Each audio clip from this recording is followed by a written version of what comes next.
हरिओम। प्रार्थना के लिए ध्यानात्मक आसन में बैठेंगे। कमर गर्दन एक सीट में रखते हुए गहरी श्वास लेंगे। ओम। संगच्छध्वं संवदध्वं संवो मनांसि जानतां देवाभागं यथा पूर्वे संजानाना उपासते। ओम। दोनों हथेलियों का घर्षण करते हुए अपने मुखमंडल पे लगाएंगे। अगले 1 घंटे के लिए अपने मस्तिष्क को जागृत रहने का संदेश देते हुए धीरे धीरे अपने नेत्र खोलेंगे। आज हम लेने वाले हैं आहार।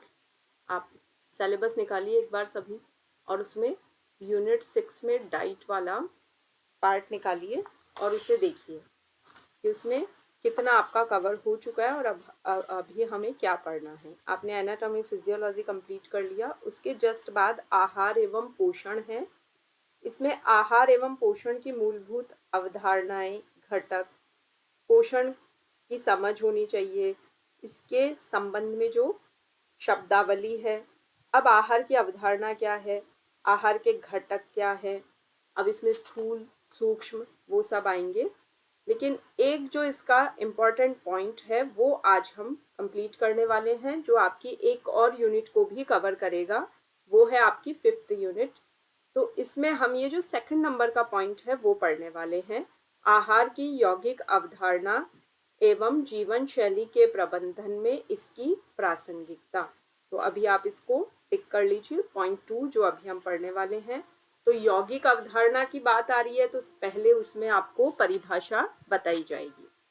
आहार क्या होता है, तो आयुर्वेद में क्या बताया गया है, वह पदार्थ जो मुंह द्वारा शरीर में जाता है, पाचन प्रक्रिया से ऊतक तत्वों में बदलकर शरीर को पोषण प्रदान करता है। आपने अभी देखा था जब आपने एनाटॉमी फिजियोलॉजी में डाइजेस्टिव सिस्टम पढ़ा, एक्सक्रीटरी सिस्टम पढ़ा, तो किस तरह से कार्बोहाइड्रेट का मुंह में ही पाचन प्रारंभ हो जाता है। फिर जब स्टमक में भोजन आता है एसोफेगस के द्वारा, तो वहाँ प्रोटीन का पाचन शुरू हो जाता है। हमारी स्मॉल इंटेस्टाइन उसके बाद फैट को डाइजेस्ट करती है, और कहाँ से, लिवर से बाइल जूस आता है। ये सारी चीज़ें आप अच्छी तरह से समझ चुके हैं। तो जो ऊतक तत्व है, ये प्रक्रिया है, इससे क्या होगा, फिर एब्जॉर्प्शन होगा, फिर उससे क्या होगा, असिमिलेशन होगा। जो भी आपकी सेल्स बॉडी की टूटी फूटी है उनको प्रॉपरली जहाँ जितनी ज़रूरत है उतना पोषण पहुँचाया जाएगा। तो शरीर की, इससे शरीर को पोषण मिलता है, रक्षा होती है, बैलेंस्ड होता है वो। अब आप ये आयुर्वेद जब भी पढ़े, ये 2 नाम मुख्य रूप से याद रखें, चरक और सुश्रुत। ये है आयुर्वेदाचार्य। तो चरक ने चरक संहिता नाम से ग्रंथ लिखा है, और जो सप्त धातुओं की बात आ रही है वो सब कुछ इन्हीं के द्वारा बताई गई है बातें। और सुश्रुत को कहा जाता है सर्जरी के फादर। तो अभी जो सर्जरीज होती है, प्लास्टिक सर्जरी भी होती है, अदर के किसी की उंगली अगर डिटैच हो गई है बॉडी से तो वो सर्जरी करके जोड़ दी जाती है ना। तो ये मेडिकल साइंस की देन नहीं है, ये बहुत पुरानी है। सुश्रुत जो भारत के हैं उन्होंने ये सब किया था। तो आहार शक्ति को पुनर्स्थापित करता है। आहार क्या करता है, शक्ति है शरीर में, उसको वापस से रीएस्टैब्लिश करता है।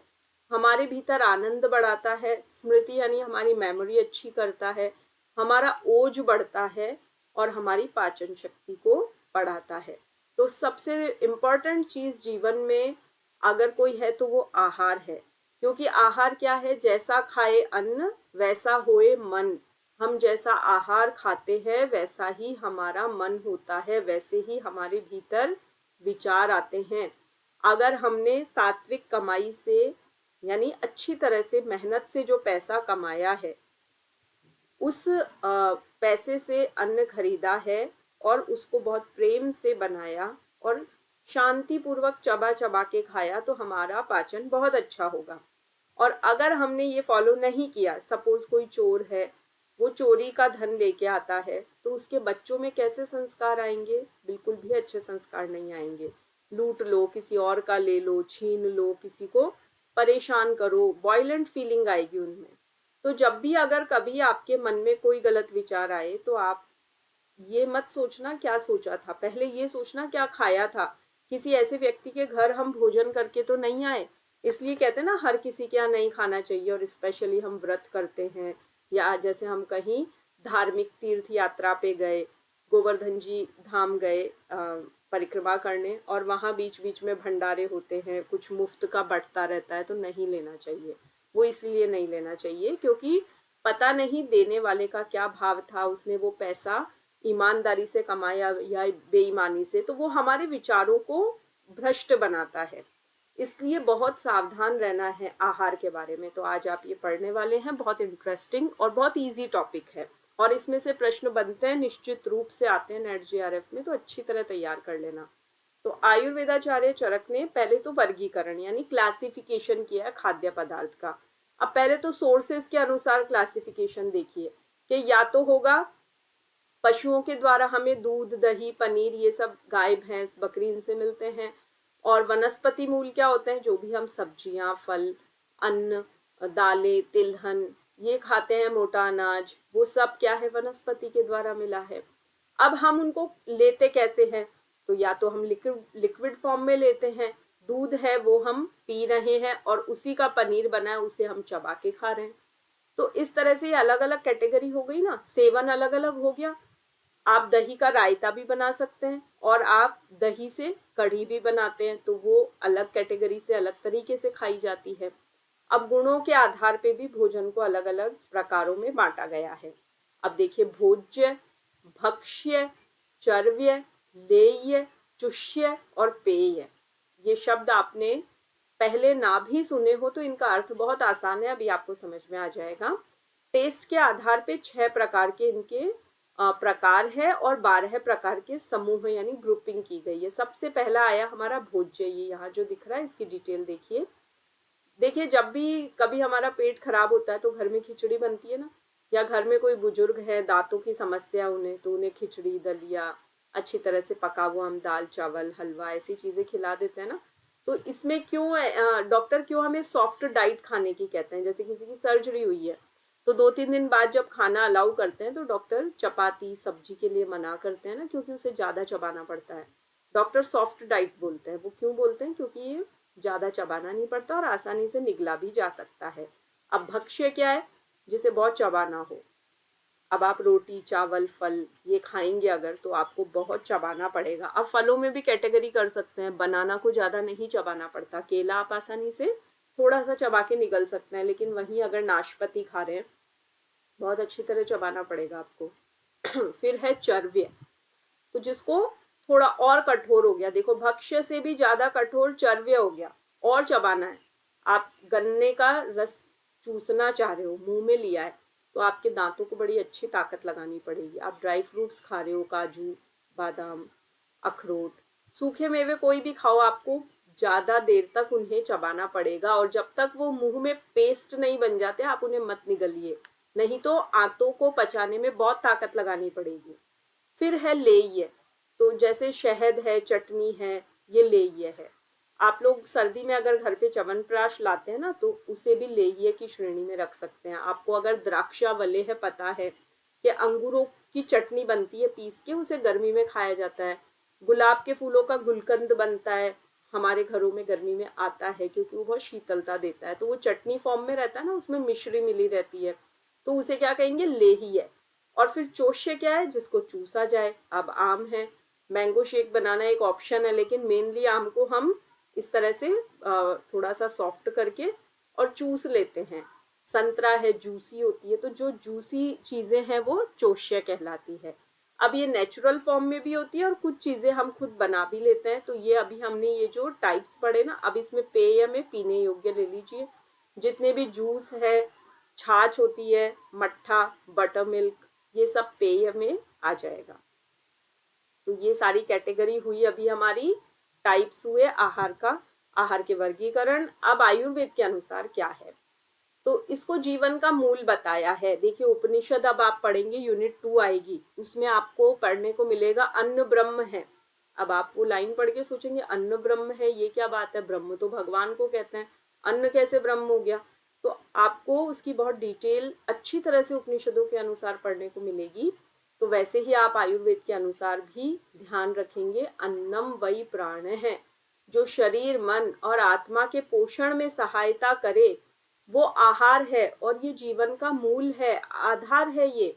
तो आयुर्वेद में क्या कहा गया है, देखिए कहा है सही मात्रा में खाओ, बिल्कुल प्रॉपर क्वांटिटी लो। ये नहीं कि 4 चपाती की भूख है और हमने 5 खा ली, 2 चपाती की भूख है 1 खाकर उठ गए, नहीं, सही मात्रा। जितना शरीर को कार्बोहाइड्रेट चाहिए, जितना प्रोटीन चाहिए, जितनी फैट चाहिए, बिल्कुल उतनी क्वांटिटी, मात्रा यानी क्वांटिटी, सही मात्रा। प्रकृति वो ऊपर जो ले ये चोष्य, अब आप सूखा सूखा भोजन लेके बैठ गए, भिंडी की सब्जी आपने सूखी फ्राइड बना ली, उसके साथ आपने मोटा अनाज ले लिया यानी ज्वार की रोटी ले ली, आपने कुछ भी दही मट्ठा या कोई भी रायता कुछ भी नहीं लिया। अब सोचिए वो कितना सूखा भोजन हो जाएगा, पचेगा कैसे। तो भोजन की प्रकृति भी होनी चाहिए, भोजन में सब थोड़ा थोड़ा थोड़ा सम्मिलित करना चाहिए, और सही तरीके से जब तैयार हो वही आहार हमारे स्वास्थ्य को बढ़ाता है। तो एक तो हित भूख होना चाहिए, एक मित भूख होना चाहिए, और एक ऋत भूख होना चाहिए। तो ऋषि चरक ने 3 शब्द जो काम में लिए ना, आप बिल्कुल इनको लर्न कर लेंगे अच्छी तरह। तो जो आहार हितकारी हो वही खाएं जो हमारे लिए। अब किसी को अस्थमा है और हम उसे आइसक्रीम और दही श्रीखंड खिला रहे हैं, तो क्या वो उसके लिए हितकारी है क्या? बिल्कुल नहीं है। तो भोजन कैसा हो, हितभुक हो, मित यानी कम मात्रा में खाया जाए, मतलब सही मात्रा में, कम ये नहीं कि आधा पेट ही खा के उठ गए, जितनी जरूरत है उतना, थोड़ा सा भाग हवा पानी के लिए भी खाली छोड़ना चाहिए। और ऋतभुक मतलब सही तरीके से और सही ऋतु के अनुसार। अब गर्मी में हम सूप पी रहे हैं, इधर पसीने टपक रहे और गरम गरम सूप पी रहे हैं, सर्दी पड़ रही है और हम आइसक्रीम उठा के बैठ गए खाने, तो वो संभव नहीं है, अच्छा नहीं है, स्वास्थ्य के लिए ठीक नहीं है, आदर्श नहीं है। तो आहार बिल्कुल सही मात्रा में खाएं, सही मौसम ऋतु के अनुसार खाएं, सही तरीके से खाएं।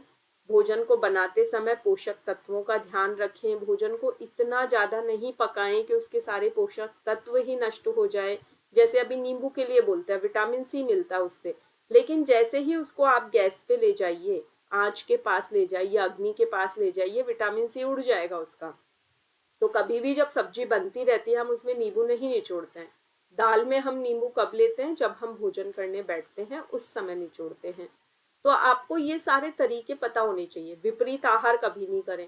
अब हम लोग जो ये ग्रेवी वाली सब्जियां बनाते हैं तो उसमें हम कई कई बार मावा भी डाल देते हैं, दूध भी डाल देते हैं। शाही पनीर बनाते हैं उसमें हम दूध डालते ही डालते हैं, वो गलत है। नमक के साथ दूध का संयोग नहीं होना चाहिए, नहीं तो शरीर पे सफेद दाग हो जाते हैं।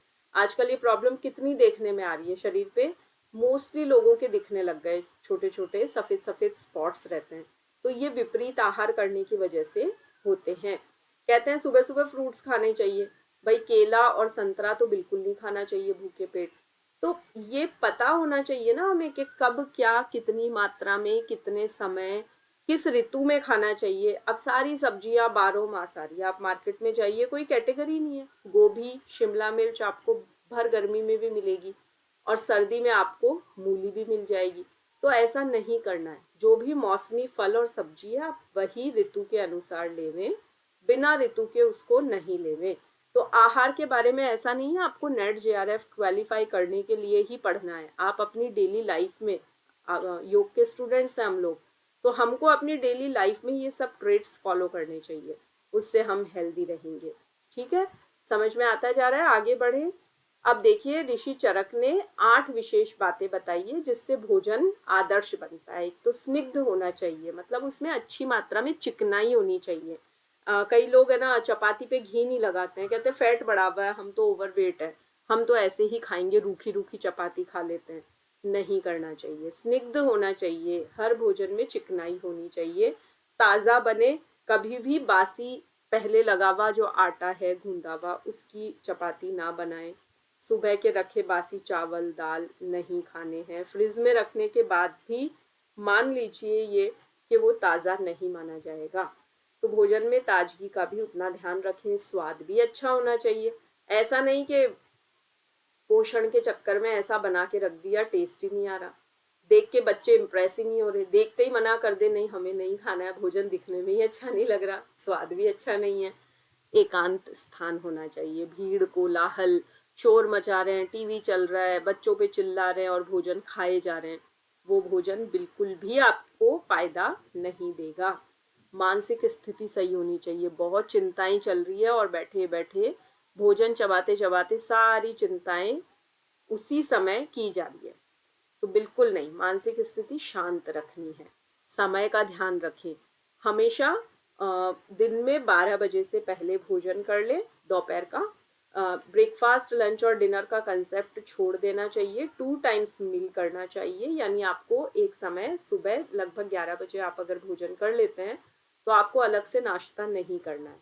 सुबह आप भीगे हुए ड्राई फ्रूट्स खा सकते हैं, अंकुरित मूंग, मोठ, चना खा सकते हैं। बाकी आप भोजन एक ही बार लें, फिर शाम को लेवें तो सीधे आप इस समय ले कि सूर्यास्त के बाद ना लेवें। ध्यान रखें, सनसेट के बाद हमारा मणिपुर चक्र कुछ कुम्हला जाता है, उसकी जो जठराग्नि है वो मंद हो जाती है, फिर वो पाचन नहीं करता है। तो सनसेट के बाद आप भोजन अवॉइड करेंगे, आप उससे पहले पहले अपना डिनर फिनिश कर लें। तो आपको 2 समय खाना है, सही मात्रा में खाना और बिल्कुल चबा के खाना है। तो ये ऋषि चरक ने बताई है ये बातें। अब हम आएंगे योग ग्रंथों के अनुसार। तो आपका जो यूनिट 5 है उसमें हठ योग के ग्रंथ हैं आपके, और मुख्य 2 ग्रंथ उसमें हठ प्रदीपिका और घेरण संहिता है। उनमें आहार की क्या अवधारणा दी गई है वो देखेंगे आज। मिताहार शब्द है तो इसका मतलब है कम, संयम। संयम यानी एकदम कंट्रोल, ये नहीं कि देखा और टूट पड़े, पेट में जगह नहीं है लेकिन मन नहीं भरा, बस ये भी खा लिया, वो भी खा लिया, वो भी खा लिया, अभी ठंडा खाया और उसके ऊपर गरम गरम कॉफी भी पी ली, कोल्ड कॉफी पी ली और उसके बाद आप सूप पीने चले गए, बिल्कुल नहीं है, कुछ नहीं करना ऐसा। सुस्निग्ध मधुराहारंश चतुर्थांश विवर्जित है भुज्यते शिव संप्रीत्यै मिताहार स उच्यते। तो मिताहार क्या होता है? संतुलित, बैलेंस्ड होता है, सारे कंपोनेंट्स होते हैं उसमें प्रॉपर मात्रा में, कार्बोहाइड्रेट, प्रोटीन, फैट, उसमें प्रॉपर फाइबर भी होता है, मिनरल्स होते हैं प्रॉपर, जितनी जरूरत है उतने। सुपाच्य मतलब जो अच्छी तरह से पच जाए। आप अपने हेल्थ को डायग्नोस करना चाहें कि मैं हेल्दी हूं या नहीं, तो आप सब अपने आप को देख लीजिए। क्या सुबह उठते ही आपको थोड़ी सी देर में, यानी उठने के जस्ट बाद, ऐसी फीलिंग होती है कि हमें फ्रेश होने जाना है और आप फ्रेश होने एक निश्चित समय पे चले जाते हैं, 3 से 5 मिनट में आप सेमी सॉलिड स्टूल पास कर लेते हैं, तो इट मीन्स आप सुपाच्य भोजन ले रहे हैं, आपका आहार अच्छा है, आपका स्वास्थ्य अच्छा है। तो मिताहार वो है जो पचने में आसान है, संतुलित है, पोषक आहार है और पेट का चौथाई भाग खाली है। यानी आपको 4 चपाती की भूख है तो आपने 3 खाई है, 1 को खाली छोड़ दिया है। सात्विक क्या होता है? वही चिकना होना चाहिए, उसमें प्रॉपर शुद्ध गाय का घी होना चाहिए, मक्खन होना चाहिए। ये जो चीज वगैरह चल रहे हैं आजकल, उसको आप इसमें स्निग्ध में नहीं इंक्लूड करेंगे, आप ट्रेडिशनली जो चीजें हैं हमारी वही इंक्लूड करेंगे। पैकेट वाला घी इसमें इंक्लूड नहीं करेंगे, शुद्ध बना हुआ देशी गाय का घी इंक्लूड करेंगे।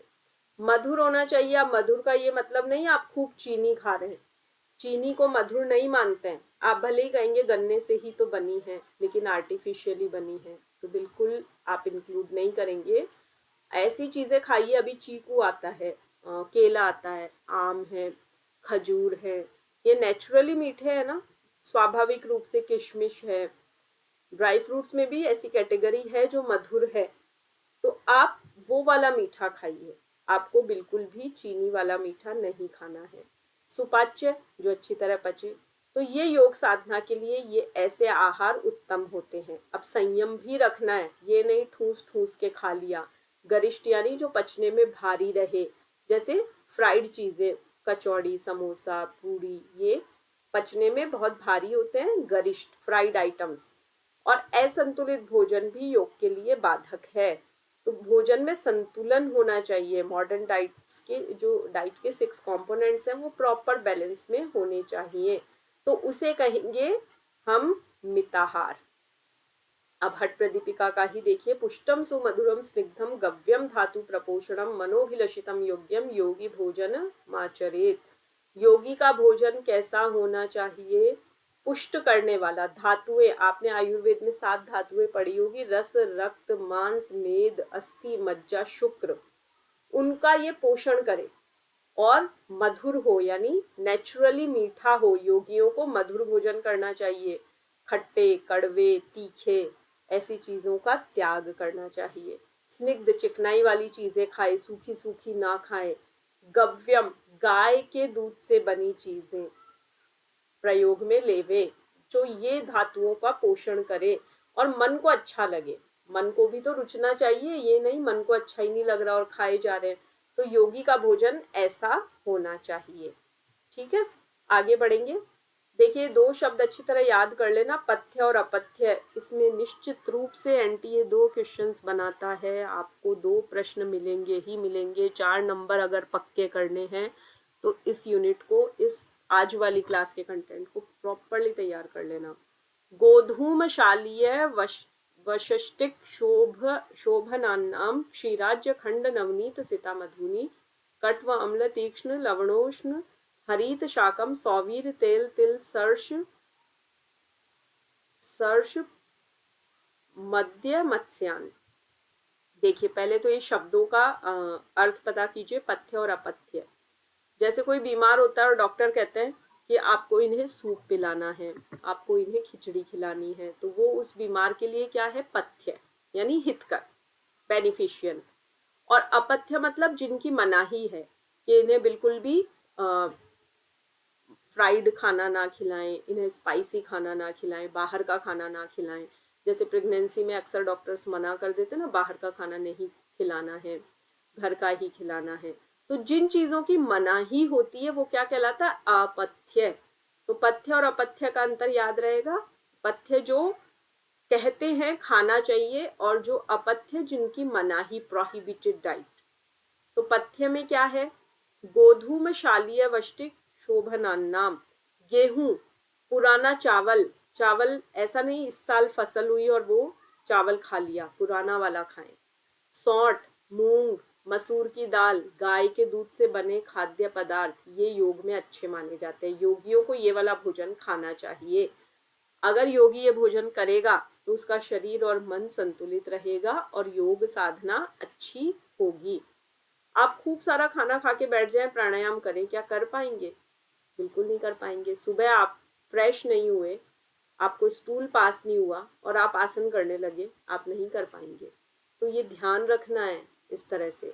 अपथ्य, अब जिनकी मनाही है वो देखिए वो क्या क्या है। कट्व, एकदम कड़वा, तीखा, बहुत तेज, नमकीन, शराब, मछली, दही, हींग, लहसुन, ये सब मनाही है। योगियों को ये चीजें नहीं खानी है। इसके अलावा दूषित, अब देखिए फ्रिज में रख दिया तो उसको दूषित की कैटेगरी में ही माना जाएगा। बहुत ज्यादा नमक है, बहुत खट्टा है, बार बार उस भोजन को गर्म किया है, सूखा सूखा खाना है, ये सब वर्जित है। इन्हें अपथ्य आहार कहते हैं। आजकल आप देखते होंगे ना, बच्चे और जो टीनेज हैं वो पिज्जा खाते हैं, बर्गर खाते हैं। अब उनके साथ वो हाथ में क्या लेके बैठते हैं?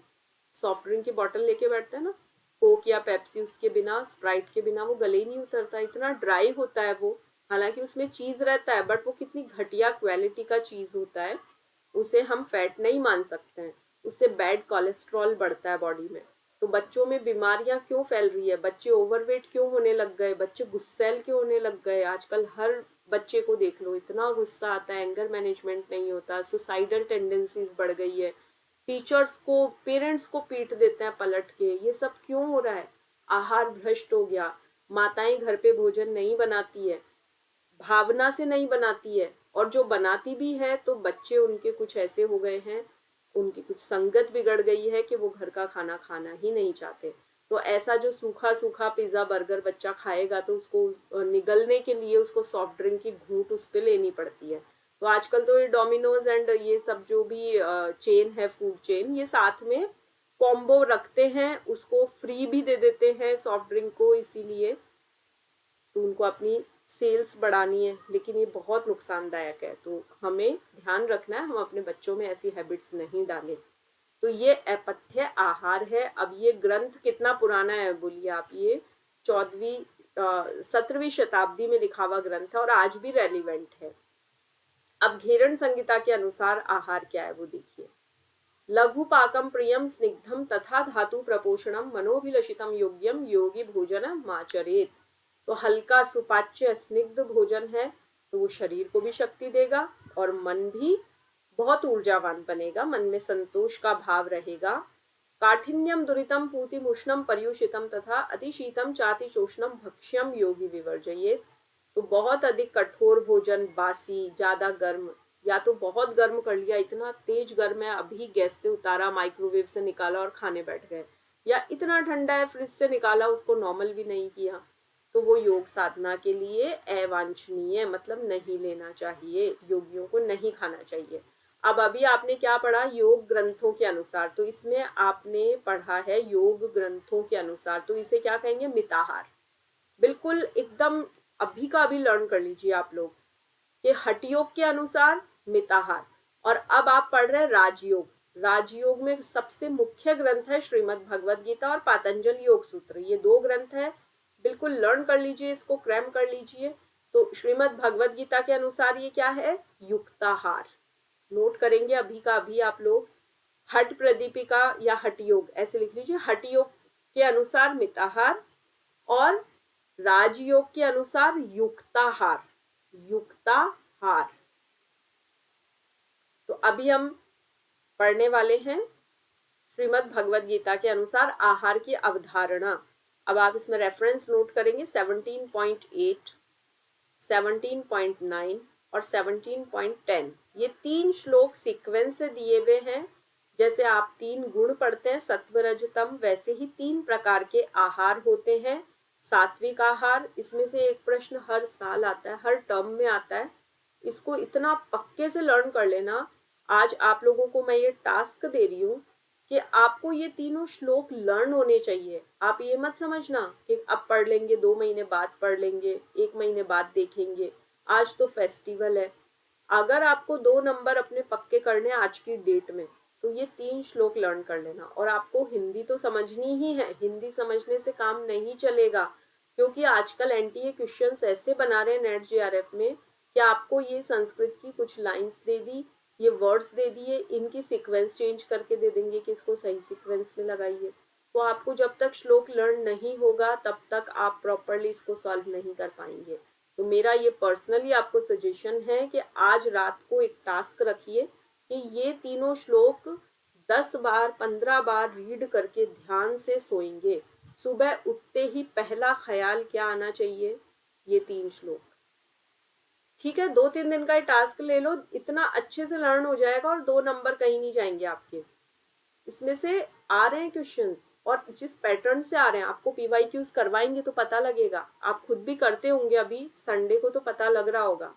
चलिए अब इसको समझिए पहले। सात्विक आहार क्या है, आयु सत्व बलारोग्य सुख प्रीति विवर्धन रस्यः स्निग्धः स्थिरा हृदयः आहारः सात्विक प्रियः। जो आयु को बढ़ाए। अब पिज्जा बर्गर खा के तो आयु नहीं बढ़ेगी ना, और वो घर पे आप सिंपल जो ग्रीन वेज बनाते हैं, हरी सब्जी, दाल, चपाती, रायता, कुछ और भी, खीर बना लेते हैं, तो चटनी बना लेते हैं। अभी पुदीना आ रहा है, पुदीने की चटनी बनाइए आप, उसमें कच्चा आम डाल के या इमली डाल के, गुड़ डाल के, वो बहुत अच्छी होती है हेल्थ के लिए, पाचन शक्ति बढ़ाती है वो। तो आयु अगर बढ़ानी है तो सात्विक भोजन करना है। तो उससे क्या बढ़ेगा, सात्विक भोजन खाने से आयु अच्छी होगी, सत्व बढ़ेगा, यानी सत्व गुण, क्रोध नहीं आएगा, गुस्सा नहीं आएगा, बल बढ़ेगा, शरीर में शक्ति बढ़ेगी। आजकल के बच्चे थक जाते हैं, लिफ्ट ढूंढते हैं, सीढ़ियां नहीं चढ़ना चाहते हैं, और वही जो बच्चे सात्विक आहार खाते हैं वो स्पोर्ट्स में बहुत अच्छे होते हैं। आप जितने भी स्पोर्ट्समैन है देख लीजिए, विराट कोहली वीगन है, ये लोग डाइट पे इतना काम करते हैं ना। और जितने बॉलीवुड के ये स्टार्स हैं, ये लोग भी तो डाइट पे कितना काम करते हैं। ये लोग हर समय कुछ नहीं खाते, ये केक पेस्ट्री जैसी चीजें नहीं खाते, इनको ऑफर भी करो तो मना कर देते हैं। हाँ, ये एडवर्टाइज करके हमारे बच्चों को जरूर बरगलाते हैं और हमारे बच्चे खरीद के लाते हैं। आजकल बर्थडेज मनाई ही नहीं जाती है अगर केक नहीं आया तो हमें अपने घरों से कल्चर मिटाना है, क्योंकि हम योग के स्टूडेंट्स हैं। तो हमको अपने बच्चों का, हमारा, अपने परिवार की आयु को बढ़ाना है, उनका सत्व गुण बढ़ाना है, उनका बल बढ़ाना है, उनका आरोग्य बढ़ाना है, उनका सुख की भावना बढ़ानी है। आप खा के देखिए, बाहर के छोले कुलचे कुछ भी खा के रात को सो जाइए, सुबह आपको इतनी बब्स आएगी, डकारे आएगी, तो वो सुख और प्रीति थोड़ी बढ़ी आपकी। वहीं आप सात्विक डाइट खा के सोएंगे, सुबह आप बहुत इजी, रिलैक्स, लाइट उठेंगे। तो सुख प्रीति बढ़ना, विवर्धन यानी बढ़ना। रस्या स्निग्धा स्थिरा हृदय, वही बात आ गई, स्निग्ध यानी चिकनाई से भरा हुआ, रसपूर्ण, रस होना चाहिए, सूखा सूखा नहीं खाना है। अगर सब्जी बनी है तो साथ में उसको या तो रस वाली बना लो, ल्यूसिड कर लो, या उसमें थोड़ा सा साइड में दाल बना लो या सूप बना लो। तो रस वाली चीज भी खानी जरूरी है। स्थिरा हृदय आहारा सात्विक है प्रिया, तो वो स्थिरता बढ़ाते हैं, मन हमारा स्थिर रहता है, फिर चंचल नहीं होता, इधर उधर दौड़ता नहीं है। तो जीवन शक्ति, बल, आरोग्य, मन की प्रसन्नता, ये सब अगर बढ़ाने हैं तो हमें सात्विक आहार खाना चाहिए। अब जो राजसिक आहार खाते हैं उनका क्या? राजसिक आहार खाने वाले कैसे? कट्व अम्ल लवण उष्ण तीक्ष्ण रूक्ष विदाहीन है, आहार राज्य सस्येष्टा दुख शोकामय प्रदाह। कटु, कड़वा सा, बहुत तीखा। अब ये पिज्जा, बर्गर, कुलचे, छोले, ये सब क्या है? बड़े तीखे होते हैं ना, खट्टे होते हैं, बहुत ज्यादा नमकीन, बहुत ज्यादा गरम गरम। पाव भाजी खाने जाते हैं बच्चे बाहर, तो कैसी होती है वो? बहुत तीखी होती है और एकदम गरम गरम सर्व होती है, बच्चे वहीं खा लेते हैं। घर पे वो हर चीज में कमी निकालेंगे, बाहर वो आराम से वो मिर्ची वाला सड़ा हुआ, जोमेटो से ऑर्डर किया हुआ, स्विगी से ऑर्डर किया हुआ, बड़े रस लेके, चटकारे लेके खाते हैं। तो ये कैसा आहार है? ये राजसिक आहार है। अब सुनने में तो लगता है भाई राजा का आहार है, राजा लोग ऐसा भोजन करते हैं। भाई राजा अगर ऐसे भोजन करे तो राजा काम ही नहीं कर पाएंगे, क्योंकि ऐसे भोजन से अशांति बढ़ती है, तनाव बढ़ता है। तो ऐसा भोजन नहीं खाना है। दुख शोक मय प्रदा, दुख को बढ़ाने वाले हैं, शोक को बढ़ाने वाले हैं, मतलब कुल मिला के स्ट्रेस बढ़ता है और मेंटल पीस कम होती है, नींद की क्वालिटी कम होती है, स्लीप अच्छी नहीं आती, साउंड स्लीप नहीं आती, अशांत रहता है व्यक्ति। अब राजसिक तक तो फिर भी ठीक है, कभी कभी हम लोग भी खा लेते हैं, ठीक है, हम योग के फील्ड में है, बट कुछ ऐसा होता है साल में 2 4 6 बार कोई फेस्टिवल है, कहीं गए हैं, तो हमें भी थोड़ा सा कुछ लेना है, चलिए। लेकिन ये तो निकृष्ट कोटि का है, कौन सा? तामसिक आहार, बिल्कुल लोएस्ट क्वालिटी ऑफ फूड, जिसे सबको अवॉइड करना है, बिल्कुल नहीं खाना है। श्रीमद् भगवत गीता में क्या कहा है? यातयामं गतरसम पूति पर्युषितम च यत् उच्छिष्टमपि चामेध्यम भोजनम तामस प्रियम। तो ये जो है बासी है, इसका रस चला गया है, सुबह का शाम, शाम का सुबह, 2 दिन फ्रिज में रखा, निकाला, गरम किया, ग्रेवी ला रहे हैं मार्केट की, वो पेस्ट ला रहे हैं ओनियन गार्लिक की, उसको हम पैकेट से निकाल रहे हैं। अब बोलो उस पर 6 महीने की एक्सपायरी है, मार्केट से हम जैम और सॉस लेके आते हैं, 6 6 1 महीने, 1 1 साल की एक्सपायरी डेट होती है। खट्टा मीठा नमकीन, ऐसे बहुत सारे ब्रांड्स चल गए हैं, वो लेके आते हैं, बच्चे हमारे पसंद करते हैं, हम उठा लाते हैं। आप सोचिए उस पे प्रिजर्वेटिव कितने डले हुए हैं, ऐसी चीजें जो उन्हें 1 साल तक खराब नहीं होने देती। वो ही भुजिया या नमकीन आप घर पे बनाइए, वो 15 20 दिन में उसका टेस्ट चेंज होने लग जाएगा। तो हमारे यहाँ क्यों वो चीजें खराब होती है? सिंपल सा एग्जाम्पल है, आप घर पे चपाती बनाते हैं, सुबह की शाम भले ही खा ले, तीसरे टाइम आप नहीं खा सकते, आपको वो बाहर डालनी पड़ती है, गाय को या किसी कुत्ते को, या फेंकनी पड़ती है। वहीं आप ब्रेड लेके आते हैं, वो 1 हफ्ते की एक्सपायरी लिखी है और सच में उसके ऊपर फफूंदी नहीं आती है। क्या रीजन है? उसमें कैसे प्रिजर्वेटिव डले हैं कि वो खराब नहीं होती ना। तो सोचो वो प्रिजर्वेटिव अंदर कितना नुकसान कर रहे हैं हमें। तो जिनका रस चला गया, गत रसम, रस खत्म हो चुका है, जो बासी है, एक्सपायर हो चुके हैं, पूति पर्युषितम चयत, झूठे, अशुद्ध, उच्छिष्ट होता है किसी का खाया हुआ और वो छोड़ के चला गया और पीछे किसी ने बैठ के उसको खा लिया। मतलब होना तो ये चाहिए कि आप प्लेट भी शेयर मत कीजिए। कई बार होता है ना, हम किसी से बहुत प्रेम करते हैं तो उसके साथ हम उसी प्लेट में बैठ जाते हैं और शेयर करते हैं खाना। तो उसे भी उच्छिष्ट माना जाता है, झूठा माना जाता है। तो चामेध्यम भोजनम तामसे प्रियम, तो इस तरह का भोजन तामसिक लोग खाते हैं और उससे क्या बढ़ता है, इनएक्टिविटी, आलस्य बढ़ता है। आप नोट कीजिए, श्राद्ध पक्ष जब आता है ना, पितृ पक्ष, हमें कितना वो फील होता है ना, एक थकान महसूस होती है, क्योंकि उस समय हम बहुत सारी डिशेस बनाते हैं और वो उसी तरह का भोजन खाते हैं, तो हमारे अंदर वो निष्क्रियता, आलस्य बढ़ता है। और वही नवरात्रि होती है, हम कितने लाइट रहते हैं, क्योंकि हम उस समय डाइट कंट्रोल कर लेते हैं, तो हमारे अंदर एक अलग सा उत्साह होता है, एक्टिविटी होती है, हम बहुत एक्टिव हो जाते हैं। तो ये कहेंगे कि तामसिक गुण राक्षसों का होता है। राक्षस लोग कब सक्रिय होते हैं, उन्हें निशाचर क्यों कहते हैं? दिन में उनकी शक्ति कम रहती है, दिन में वो पड़े रहते हैं, रात को वो बिल्कुल एक्टिवेट हो जाते हैं और अपना काम करने, चोर चोरी करने कब जाएगा, रात को ही जाएगा, भरी दोपहर में तो जाएगा नहीं। तो राक्षस लोग कब घूमेंगे, रात को घूमेंगे। क्या करेंगे, खाएंगे पिएंगे, हंसी मजाक करेंगे, दूसरों को परेशान करेंगे। तो क्या बढ़ावा रहता है उनमें, फिर दिन भर वो आलसी बन के सोए रहते हैं। मतलब सूर्य देव जो हैं वो आरोग्य देने वाले हैं, लेकिन जो निशाचर हैं, जो रात्रि में विचरण करते हैं, वो तामसिक होते हैं, उनका भोजन भी तामसिक होता है। तो ये श्रीमद् भगवद गीता जो राजयोग का एक सबसे प्रमुख ग्रंथ है, उसमें कहा गया है। तो आप लोग याद रखेंगे, आहार की अवधारणा आपने पढ़ी, तो राजयोग के अनुसार उसे युक्ताहार कहा जाता है। ठीक है, तो आई थिंक ये क्लियर है। अगर किसी का प्रश्न है तो अभी आप पूछ लीजिए अनम्यूट करके, इसको वापस से क्लियर कर देंगे, अदरवाइज फिर मैं आगे बढ़ती हूँ।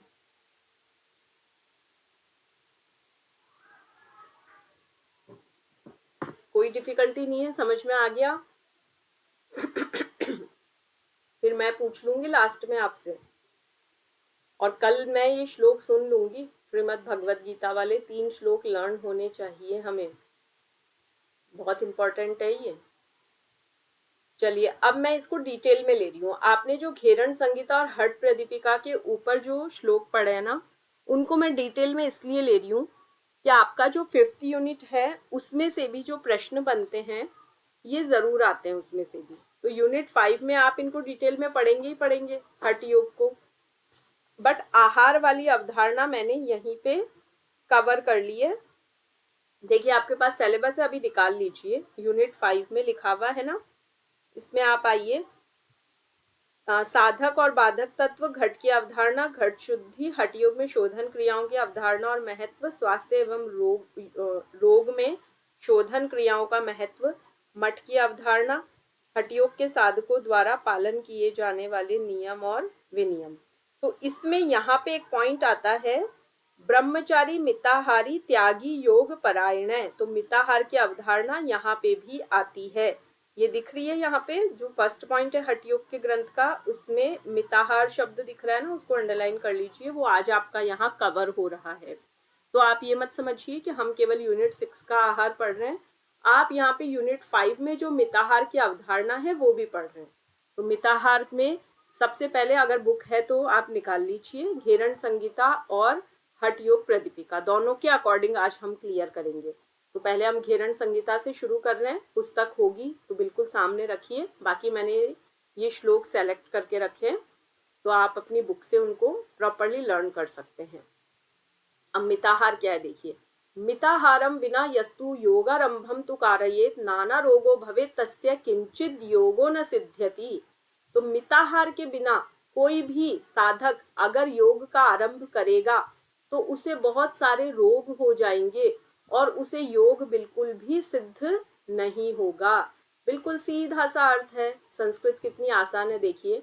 मिताहार के बिना अगर कोई साधक योग आरंभ करेगा तो उसे नाना नाना यानी बहुत सारे अनेक प्रकार के रोग हो जाएंगे और किसी भी प्रकार का योग उसे सिद्ध नहीं होगा। ये है मिताहार। मिताहार का इतना महत्व है कि किसी योगी ने कहा कि मैं अब योग साधना प्रारंभ कर रहा हूँ, तो उसे बताया जा रहा है कि भाई पहले मिताहार का पालन करो, तुम ऐसे योग नहीं कर सकते। अब आप में से कोई कहे कि मुझे 108 टाइम सूर्य नमस्कार करना है कल, और मुझे शीर्षासन भी करना है, मुझे सारे जो बैलेंसिंग पोज है, एडवांस आसन है वो करने हैं, तो भाई अगर आप मिताहार का पालन नहीं कर रहे हैं तो आप बिल्कुल भी ये चीजें नहीं कर सकते। प्राणायाम में आपका मन ही नहीं लगेगा, 5 मिनट बैठेंगे आप, नाड़ी शोधन भी नहीं कर पाएंगे, आपको इतने विचार सताएंगे, इतने ज्यादा थॉट्स आएगी कि आप आसन से उठ के खड़े हो जाएंगे। इसलिए कहा जाता है पहले मिताहार का पालन कीजिए। मिताहार के बिना अगर आपने योग प्रारंभ किया तो आपको रोग हो जाएंगे और योग सिद्ध नहीं होगा। अब आप पूछेंगे कि ठीक है भाई, मिताहार बताइए, हमें योग में आगे बढ़ना है तो हम क्या खाएं और क्या नहीं खाएं। तो आपको ये कहा जा रहा है, शाल्यन्यम यवपिष्टम व गोधूम पिष्टकम तथा मुद्गम माश चणकादि शुभ्रम चैतुष वर्जितम। तो चावल खाइए, जौ, गेहूं, मूंग, उड़द, चना, ये शुद्ध अन्न खाइए। तो इनमें जो तुष होते हैं, इनका जो छिलका होता है उसे हटा दीजिए। जैसे चना है, अब उसका हम स्प्लिट करके चना दाल लेके आते हैं, बेसन पिसवाते हैं, लेकिन उसका जो छिलका है, तुष है, वो वर्जित किया है। तो शुद्ध रूप में खाएं। चावल के ऊपर भी जो छिलका रहता है वो हटा दिया जाता है। तो देखिए आजकल तो क्या मशीन से होके सीधा मार्केट में पैकेट्स आ जाते हैं। ये ग्रंथ जब लिखा गया था 17वीं शताब्दी में, तब मशीन नहीं थी। इंसान खुद अपने हाथों से खेतों से जब वो निकालते थे अन्न, तो उसको प्रॉपरली कूट कर अलग अलग करते थे, फिर उससे तुष यानी उस पे जो छिलके होते हैं उसको अलग करते थे। तो आप समझ गए ये क्या माना गया है, पथ्य। अभी ऊपर पढ़ा था ना, पथ्य यानी जो खाना चाहिए। अब ये 2 लाइंस कौन सी है, अपथ्य की है, ये नहीं खाने वाली चीजें हैं। क्या नहीं खाना है, पटोलम पनसम मानम क्वकोलम च शुकाशकम राढ़िकाम कर्कटिम रंभाम डुम्बरिम कंटकंटकम। तो परवल, कटहल, ककड़ी, केला, अंजीर, इनका सेवन, ओके, ये पथ्य में ही आ रहे हैं, इनका सेवन करना चाहिए। अभी आपको आगे एक थोड़ा सा कंट्रोवर्सी देखने को मिलेगी। जब आप हट प्रदीपिका से देखेंगे ना, तो इसमें से कुछ चीजें वहां पे मना कर दी गई है कि नहीं खानी है। ठीक है, तो इनके सबके अर्थ प्रॉपरली देख लेंगे। जैसे करकटी आता है ककड़ी के लिए, रंभा आता है केले के लिए। तो ये आप प्रॉपरली बुक में अंडरलाइन कर लीजिए, इनको लर्न करना ही करना है। आमरंभम बालरंभाम रंभदंडम च मूलकम वार्ता की मूलकम वृद्धिम योगी भक्षणम आचरेत। कच्चा केला, केले का तना, मूली, बैंगन, इनका सेवन कर सकता है योगी। माचरेत यानी उनका आचरण करे, इनको आप काम में ले सकते हैं। मूलकम मूली के लिए आता है, रंभादंड केले का दंड, डंडा, बाल यानी छोटा, छोटा केला कच्चा जिसकी सब्जी बनती है, तो ये खाए जा सकते हैं। बाल शाकम काल शाकम तथा पटोल पत्रकम पंच शाकम प्रशंसीयाद वास्तुकम हिमलोचिकाम। बाल छोटी छोटी, जैसे हम पालक खरीदने जाते हैं तो बड़े पत्ते वाला लाते हैं, छोटे पत्ती वाला अच्छा माना जाता है। हम ढूंढ के लाते हैं ना, बड़े बड़े पत्ते हो तो मना कर देते, नहीं भैया ये नहीं लेंगे, हमें छोटी पत्ती वाला चाहिए। तो बाल शाक। काल शाकम, जो ऋतु के अनुसार, काल के अनुसार जो शाक आ रही है, जैसे मेथी, पालक, बारिश के मौसम में पालक मना होता है। मेथी का पत्ता आपको गर्मी में नहीं मिलेगा, सर्दी में ही मिलेगा। तो काल ऋतु के अनुसार ही शाक खाएं, ये नहीं कि दूसरी ऋतु की जो शाक है, सब्जी है, वो आप किसी दूसरी ऋतु में खा रहे हैं। पटोल पत्रकम पंच शाकम, 5 प्रकार की शाक है, इनके नाम लर्न कर लेना, अभी नीचे आ जाएंगे। प्रशंसीयाद वास्तुकम हिमलोचिकाम, कोमल शाक, बाल शाक बताया ना मैंने, कोमल छोटे छोटे पत्ते हो जिसके, और ऋतु के अनुसार जो सब्जी हो वो खाएं, उन्हीं का सेवन करें। अब आपकी बुक में इसका कोई डिटेल में मीनिंग दिया हुआ हो तो मुझे आप बता दीजिए। अभी है आपके पास, किसी के पास पुस्तक निकली हुई हठ योग के जो ग्रंथ है, घेरण संगीता है, निकला हुआ है तो बताइए, अदरवाइज फिर मैं बताती हूँ इसका पूरा डिटेल में अर्थ। देखिए इसका अर्थ है 5 प्रकार की सब्जियां, इसमें है कच्चा शाक, मौसमी सब्जियां, परवल, बथुआ, हिमलोचिका, जिसको हुरहुर की सब्जी भी कहते हैं। ये 5 प्रकार के शाक योगी को खाने चाहिए, ये योगी के लिए हितकारी है। तो इनको बिल्कुल पक्के से लर्न कर लेना और इनके नेम्स भी लर्न कर लेना। आज का ये टास्क रखिए, आपके आहार की अवधारणा है तो हठ योग के अनुसार जो है कंप्लीट कर देनी है। ये ऊपर आप पढ़ चुके हो, शुद्धम सुमधुरम स्निग्धम उदरार्ध विवर्जितम भुज्यते सुरसम प्रीत्या मिताहार मिमम विदुहु। तो जो शुद्ध है मधुर है, मीठा है, चिकनाई भरी है जिसमें। और उदर, उदर क्या होता है? पेट। पेट में जितनी भूख है उसका आधा खाना है। अभी डिफरेंस याद रखना, अंतर याद रखना। ये आप पढ़ रहे हो घेरण संहिता, ऋषि घेरण क्या कह रहे हैं? 4 चपाती की भूख है तो 2 खानी है। और वो जो स्वात्मा राम जी के ऊपर पड़ा था ना हठयोग प्रदीपिका, वो क्या कह रहे हैं? 1/4 खाली छोड़ना है। 4 चपाती की भूख है तो 3 खानी है। ठीक है, ये डिफरेंस याद रहेगा। भुज्यते सुरसंप्रीत्य, देवताओं की प्रसन्नता के लिए खाएं। जैसे हम लोग घर में भोग लगा के खाते हैं ना, जो भी आहार बनता है पहले अपने मंदिर में ले जाके अपने भगवान के आगे समर्पित करते हैं और फिर हम खाते हैं। तो पहले ईश्वर को समर्पित करें, उसमें शिव शब्द आया है। तो जरूरी नहीं कि मैं अगर भगवान कृष्ण को मानती हूँ तो मैं उन्हें भोग लगाऊंगी, जरूरी नहीं कि मैं शिव जी को ही लगाऊं। कोई माता को मानता है तो माता रानी को भोग लगाएंगे। तो ऐसा नहीं है, रूप अलग अलग है, देवता सब एक ही है। और यहाँ पे सुरसम मतलब वही देवताओं को भोग लगा के उनके प्रिय के लिए फिर आप वो मिताहार ग्रहण करें, उसे मिताहार कहेंगे। अन्नेन पूरयेदर्धम तोयेन तु तृतीयकम उदरस्य तुरीयांशम संशरेद वायुचारणे। बहुत इंपॉर्टेंट है, ध्यान रखना। आधा भाग भोजन से भरे, 4 चपाती की भूख है, 2 चपाती खाली, तीसरा भाग जल से भरना है। उसके बाद थोड़ी देर का गैप लेके थोड़ा थोड़ा घूट घूट करके पानी पी लेना है। तो तीसरा भाग आपने जल से भरा और चौथा भाग वायु के लिए खाली रखो, तब आप योगी कहलाओगे। योगियों को इसी तरह से आहार लेना है। अब क्या कहा जा रहा है योगियों के लिए क्या नहीं खाना है? कट्वम्लम लवणम तिक्तम भ्रष्टम च दधि तक्रकम शाकोत्कटम तथा मध्यम तालम च पनसम तथा। ऊपर आया था पनस खा लेना है हठयोग में, प्रदीपिका में, और इसमें क्या कह रहे हैं? कटहल नहीं खाना है। तो देखिए ये ऐसी कंट्रोवर्सी है, एनटीए इतने डीप क्वेश्चंस निकालते हैं। आपकी जैसे ही यूनिट 5 कंप्लीट होगी मैं एक सेशन पूरा पीवाईक्यू का रख लूंगी, उसमें आपको इतने सारे प्रश्न देखने को मिलेंगे कि आप हैरान रह जाएंगे कि डाइट के इतने सवाल आते हैं, इतने प्रश्न आते हैं। लेकिन देखिए 5th यूनिट होके पीवाईक्यू होगा, तब तक आप वेट मत करना। मेरी आपको बिल्कुल एक अच्छी सी सलाह है, इन श्लोकों को आज से ही लर्न करना स्टार्ट कर देना, अदरवाइज आप एंड टाइम पे लर्न नहीं कर पाएंगे। जब बिल्कुल एग्जाम पास आ जाता है ना, तब हम श्लोक लर्न नहीं कर सकते। हम और चीजें समझ सकते हैं, कंसेप्ट्स को लर्न कर सकते हैं, बट श्लोक लर्न करने के लिए आपको पहले से स्टार्टिंग से डेली उनको पढ़ना होता है। तो आज से इनकी प्रॉपर रीडिंग स्टार्ट कर देना और आप अपनी बुक में मार्क कर लेना डाइट का पार्ट कहाँ पे है। ये मैंने आपको बता ही दिया कि जो घेरण संहिता है उसमें जो 5वां अध्याय है वहां पे आपको डाइट की अवधारणा मिलेगी, और जो हठ प्रदीपिका है उसमें पहले अध्याय में आपको डाइट की अवधारणा मिल जाएगी। अब आगे देखिए और क्या क्या नहीं खाना है योगी को।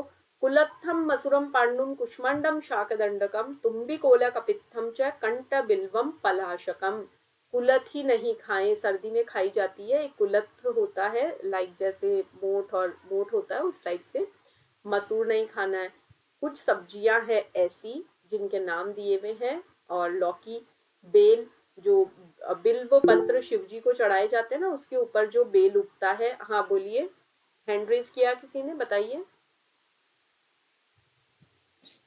मैम जो आपने बुक बताई ना ग्रंथ संहिता, हम्म, हाँ बताइए आपके उसमें फिफ्थ अध्याय में, उसमें 5वां अध्याय उसमें नहीं है? फिफ्थ अध्याय में है, उसमें मिथ्याहार वो निश्चित आहार वाला ही है ना? बिल्कुल वही है, वही है, एग्जैक्टली exactly।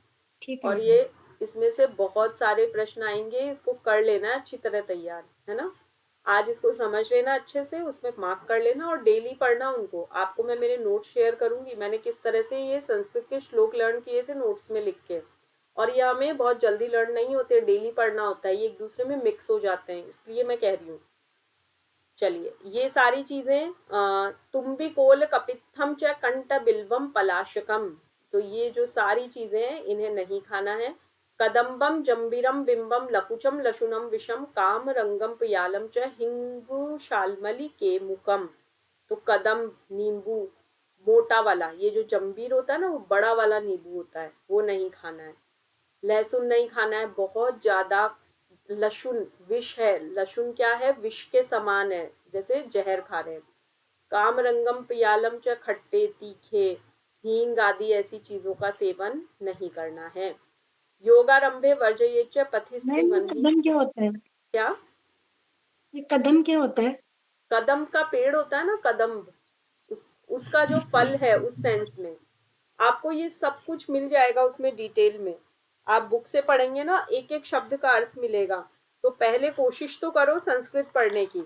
अगर संस्कृत में लर्न नहीं हो तो आप इनके हिंदी में लर्न करोगे।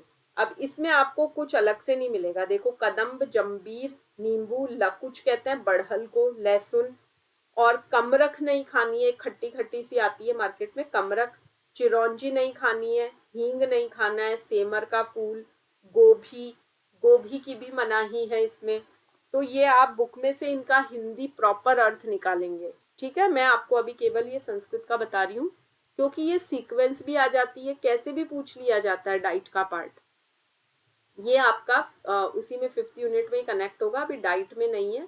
लेकिन ये कहा गया है कि अगर किसी को योग सिद्ध करना है तो वो लंबी यात्राएं ना करे, बहुत ज्यादा ट्रैवलिंग ना करे, स्त्री के संग ना रहे और अग्नि के संपर्क में ना आए। तो और डाइट का ध्यान रखें, मतलब डाइट अगर योगी सही लेगा तभी उसको योग सिद्ध होगा, नहीं तो उसको और बीमारियां हो जाएगी। नवनीत होता है मक्खन, घृत होता है घी, क्षीर होता है दूध, गुड़ यानी गुड़ आप जानते ही हैं, शर्करा दी। अब ये शर्करा यहाँ पे ये जो सिंथेटिक चीनी व्हाइट शक्कर आती है ना, उसके सेंस में नहीं हो रहा है, गन्ने के रस की बात हो रही है। पक्वरंभम पका हुआ केला, नारिकेलम यानी कोकोनट, नारियल, दाडिम्ब होती है अनार। तो ये सारी चीजें इन्हें खाया जा सकता है, ये खाने लायक है, इन्हें योगी खा सकता है। द्राक्षा होता है अंगूर। तो ये सारी जो खट्टी चीजें हैं इनसे बचो, मीठी चीजें खाओ, जो नेचुरली मीठी है वो खाओ, खट्टी चीजों से बचो, वो नहीं खानी है योगी को। एला जाति लवंगम च पौरुषम जम्बू जाम्बुलम हरि तकिम खरजूरम च योगी भक्षणम आचरेत। अब योगी और क्या खा सकता है? इलायची, एला जाति, लवंग, लौंग। भगवान की पूजा भी हम करते हैं तो पान का पत्ता मंगवाते हैं ना, उसके ऊपर हम लौंग और इलायची रख के और समर्पित करते हैं। तो ये सब अलाउ है खाना। और जम्बू जाम्बुलम, ये उसके जामुन के लिए आता है, वो भी अलाउ है। हरितकी, हरड़, खजूर खा सकते हैं, जो खजूर आते हैं सर्दी में, जब हम जुकाम होता है तो हम उसे बॉईल करके भी लेते हैं ना, बहुत अच्छा रहता है, ये योगी को खाने चाहिए। लघु पाकम प्रियम स्निग्धम तथा धातु प्रपोषणम मनोभिलषितम योग्यम योगी भोजन माचरेत। तो योगी का भोजन कैसा हो? लघु पाक, हल्का, एकदम लाइट, बहुत ज्यादा उसको बॉईल नहीं करना है, एकदम ऐसे कई लोग बहुत बॉईल कर देते ना, उतना नहीं करना है। लघु पाकम, हल्का फुल्का पकाए, मतलब थोड़ा फ्राई करे, नहीं तो सब्जी के सारे पोषक तत्व नष्ट हो जाते हैं। प्रिय होना चाहिए, अच्छा लगे देखने में, आंखों को भी सुंदर लगे, सब्जी अच्छी सी, बहुत ग्रेवी ना हो लेकिन देखने में अच्छी लगे। एकदम यूं उबली हुई सब्जी देख के तो ऐसा लगता है ना हम कोई पेशेंट है क्या, ये थोड़ी खाएंगे। तो थोड़ा बैलेंस रखना है कुकिंग करते समय, जो आंखों को, जिह्वा को थोड़ी प्रिय लगे, चिकनाई अच्छी हो उसमें, धातुओं का पोषण करे, मन को अच्छी लगे, ऐसा भोजन योगी करे। काठिन्यम दुरितम पूति मुष्णम पर्युषितम तथा अतिशीतम चातिचोष्णम भक्ष्यम योगी विवर्जयेत। तो बहुत कठिन, कठोर एकदम, चबाया ही ना जा रहा हो, जबरदस्ती खाए जा रहे हैं। दुरितम, जिसको बहुत मतलब समय से रखा हुआ है, जो पचने में भी भारी है। पूति मुष्णम, बहुत पुराना है, उष्ण है, इतना तेज गर्म है, खाया नहीं जा रहा। तो ये सारी, या फिर बहुत अति शीत, इतना ठंडा है। तो ऐसा जो भोजन होता है योगी को विवर्जित, मना ही है, प्रोहिबिटेड, बिल्कुल मना किया है, योगी को नहीं खाना चाहिए। तो ये योगी के भोजन की बात हुई है हमारी किसके अनुसार? घेरण संहिता के अनुसार। अब हम क्या पढ़ेंगे? हट प्रदीपिका के अनुसार। उसमें आपको जो ये देखो 1.58 है ना, 1 मतलब पहला अध्याय, उसमें 4 अध्याय है। तो 4 अध्याय में ये पहले अध्याय में बात हो रही है। सुस्निग्ध मधुराहारंश चतुर्थांश विवर्जित है भुज्यते शिव संप्रीत्य मिताहार से उच्चते। ये आप ऊपर भी पढ़ चुके हैं, आपकी बुक में भी आपको मिल जाएगा। इसको प्रॉपरली पढ़ लेना, नहीं आए कल पूछ लेना जो भी डिफिकल्टी हो। तो ये मिताहार की परिभाषा है, मोस्ट इम्पॉर्टेंट है। 59 में देखिए वही बात आ गई है, कटवम्न तीक्ष्ण लवण उष्ण हरित शाक सौवीर तिल तेल सर्ष मध्य मत्स्यान आजादि मांस दधि तक्र कुलत्थ कोल पिन्याक हिंगुल लशुन पथ्य माहू। क्या क्या मनाही है? कड़वा ना खाएं, अम्ल नहीं खाएं, तीखा नहीं खाएं, बहुत नमक वाला नहीं खाएं, बहुत गर्म नहीं खाएं, बहुत ज्यादा हरी सब्जियां नहीं खाएं, ऑयली फूड नहीं खाएं, तिल का तेल बिल्कुल नहीं खाएं, मांस मदिरा बिल्कुल नहीं खाना है, आजादी मांस दधि तक्र, मांस नहीं खाना है, दधी यानी दही नहीं खाना है, तक्र यानी छाछ, उलत्थ नहीं खाना है, कोल यानी कद्दू, पिण्याक हिंगुल हींग नहीं खाना है, और लहसुन नहीं खाना है। ये सब क्या है? अपथ्य है, मनाही है, इन्हें बिल्कुल नहीं खाना है। ठीक है, ये पुस्तक से भी, आप बुक से भी देख सकते हैं। भोजन महितम विद्यात पुनरस्योष्णीकृतम रुक्षम अति लवण अम्ल युक्तम कदशन शाकोत्कटम वर्ज्यम। महित यानी उपयोगी, जैसे महाराष्ट्र में माहिती बोलते हैं, मतलब तुम्हें क्या चाहिए माहिती, वैसे तो वो भोजन खाना चाहिए, वो यूजफुल है, वो आपके लिए बेनिफिशियल है, जिसे आपने बार बार गर्म नहीं किया। मतलब इधर आपने बनाया और साथ ही सारे घर के मेंबर्स बैठे और उसे आपने खा लिया। ऐसा नहीं 1 घंटे बाद कोई ऑफिस से आ रहा है फिर उसे गर्म कर रहे हैं, स्पेशली माइक्रोवेव में तो बिल्कुल नहीं। फिर 1 घंटे बाद बच्चे खा रहे हैं, फिर से माइक्रोवेव में या गैस पे आप गर्म कर रहे हैं, नहीं। तो उसका क्या होता है, फिर बार बार ऐसा गर्म करने से उसका रस चला जाता है, तो वो नहीं करना है। रूक्ष सूखा सूखा नहीं खाना है, अच्छे से उसमें शुद्ध तेल भी हो तो चलेगा। अगर आपने घर पे निकलवाया है तो सर्दी में तिल का तेल बहुत अच्छा रहता है, सरसों का अच्छा रहता है, उसमें आप अच्छे से फ्राई करके वो डाल के प्रयोग कीजिए। ज़्यादा नमक बिल्कुल नहीं लेना है, बहुत खट्टा नहीं लेना है। तो ये जो भोजन होते हैं इस तरह से, अगर आपने बहुत खट्टा तीखा मिर्च मसाले यूज किए तो पचने में भारी हो जाएंगे, वो पचेगा ही नहीं। और ऐसी सब्जियां भी नहीं खानी है जो पचने में भारी हो। अभी भिंडी है, और बीज वाली जो होती है ना, जैसे गवार फली है, उसमें बहुत मोटे मोटे जो बीज होते हैं वो पचने में बहुत समय लेते हैं। तो किसी को अगर ऐसी कोई समस्या है, डाइजेशन उसका ठीक नहीं है, तो आप वो सब्जियां बंद कर देंगे बिल्कुल। तो योग अभ्यास करने वाले को ऐसे भोजन का त्याग कर देना चाहिए। तो मिताहार क्या है? अच्छी चिकनाई होनी चाहिए, मधुर हो, पचने में अच्छा हो, 3/4 भाग भरना है, 1/4 खाली रखना है। तथा ही गौरक्ष वचनम वर्जये दुर्जनम प्रांत वन्ही स्त्री। ये तो अभी रहने दो, ये वहां काम आएगा। आप तो ये पढ़िए, या आप पढ़ चुके हो, वापस से देख लो। गेहूं, पुराना चावल, जौ, और जो षष्ठी धान्य है वो, दूध, मिश्री, नवनीत यानी ताजा मक्खन, अगर सही अच्छा शहद मिल जाए, मार्केट वाला नहीं, सही शुद्ध वाला शहद मिल जाए वो यूज करना है।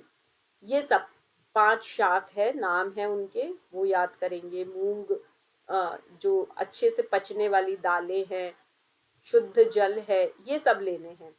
ये भी आप पढ़ चुके हो। वहां आपने ऊपर भी ऐसा आया था, उसमें देखिए हट प्रदीपिका घेरण संहिता में लगभग एक जैसे श्लोक आएंगे, कंफ्यूज मत होना। एग्जाम में कैसे भी प्रश्न बन सकता है, इसको देके पूछ ले ये घेरण संहिता का है, हट प्रदीपिका का है, श्रीमद् भगवद गीता से लिया हुआ है, या फिर ये शिव संगीता से लिया हुआ है, तो आपको कंफ्यूज नहीं होना है। इसलिए श्लोक लर्न करने की कह रहे हैं आपको, तो आपको ये ध्यान रखना है। ठीक है। पुष्टम यानी जो धातुओं को पुष्ट करे, जो मधुर हो, जो चिकना हो, जो गाय के दूध से बनी चीजें हो, पनीर, घी, मक्खन, मट्ठा, तक्र, बटर मिल्क, धातुओं का पोषण करे, जो मन को अच्छा लगे। योगी ऐसा भोजन करे, योगियों को ऐसा भोजन ही करना चाहिए। तो आज हमने क्या कंप्लीट किया है? आप लोग सिलेबस में अगर देखें तो मिताहार की अवधारणा, या फिर आप यूनिट 6 के अकॉर्डिंग देखें, मैं इसको दोनों को कवर करके चल रही हूँ। यूनिट 5 में भी हो गया और यूनिट 6 में भी आपकी जो आहार की, मिताहार की अवधारणा है वो हमने कर ली है। इसमें आप ये सेकंड पॉइंट देखिए, आहार की यौगिक अवधारणा और जीवन शैली के प्रबंधन में इसकी प्रासंगिकता। तो आपकी लाइफ स्टाइल में इसकी क्या रेलिवेंस है? तो यही है कि अगर आप योग के क्षेत्र में हैं, आप किसी को गाइड भी कर रहे हैं कि क्या योगियों का भोजन होना चाहिए। तो आपको ये पता होना चाहिए कि योगियों को तीखा और उस तरह का लवण वाला, अत्यधिक गर्म, अत्यधिक ठंडा, ये सारे भोजन, उच्छिष्ट, मध्य मांस तक, ये सब चीजें, तक्र भी मना ही है, यानी छाछ भी मना ही है योगियों के लिए। और क्या खाना चाहिए? जो धातुओं को पोषण दे, जो दिखने में अच्छा हो, खाने में अच्छा हो, चिकनाई से भरा हो, मधुर हो। मधुर का मतलब ये नहीं आप मार्केट से चीनी वाली, वाइट चीनी वाली मिठाइयाँ लाके खा रहे हैं, नहीं। मधुर का मतलब जिसमें नेचुरल मीठा हो, ठीक है। वो सारे फल, जो मिठाइयाँ हैं वो वैसे ही ले। आप गुड़ का प्रयोग कर सकते हैं एक सीमा तक, चीनी बिल्कुल अवॉइड करेंगे, वाइट चीनी। तो इसे मानेंगे योगियों का भोजन। तो ये प्रासंगिकता है, और इसमें मोस्टली क्वेश्चन, वही संस्कृत के श्लोक लर्न कर लोगे तो समझ में आ जाएगा। बाकी आपको PYQ करते रहना है, तो आपको पैटर्न पता रहेगा कैसे प्रश्न बनते हैं। कोई डिफिकल्टी है तो आप अभी पूछ सकते हैं, कोई भी प्रॉब्लम है तो पूछ लीजिए। लर्न कीजिए, बार बार श्लोक पढ़िए। कुछ नहीं आता है आप पर्सनली मैसेज करके पूछ सकते हैं। अब कल आपके मॉडर्न डाइट के कंपोनेंट्स होंगे। मैंने आपको कुछ नोट्स भेजे थे पिछले 2 दिनों में, वो आपने लिख लिए होंगे। प्रॉपरली पढ़ के आना, तो आपको क्लास में और अच्छा समझ में आएगा। थोड़े थोड़े से जो कंटेंट आपको इसीलिए देते हैं कि आप क्लास में एक थोड़ी सी तैयारी से आए, तो आपको भी अच्छा लगेगा और हमें भी पढ़ाने में मजा आएगा। चलिए ठीक है, अभी शांति पाठ करेंगे। सभी शांति पाठ के लिए बैठेंगे, गहरी श्वास लेंगे। ओम पूर्णमदं पूर्णमिदं पूर्णात् पूर्णमुदच्यते पूर्णस्य पूर्णमादाय पूर्णमेवावशिष्यते। ओम शांतिः शांतिः शांतिः। दोनों हथेलियों का घर्षण करते हुए अपने मुखमंडल पे लगाएंगे। ये भावना करेंगे, 1 घंटे मैंने जो अध्ययन किया उसे मैं भली भांति समझ के भली प्रकार से तैयार कर सकूं। धीरे धीरे अपने नेत्र खोलेंगे। हरिओम।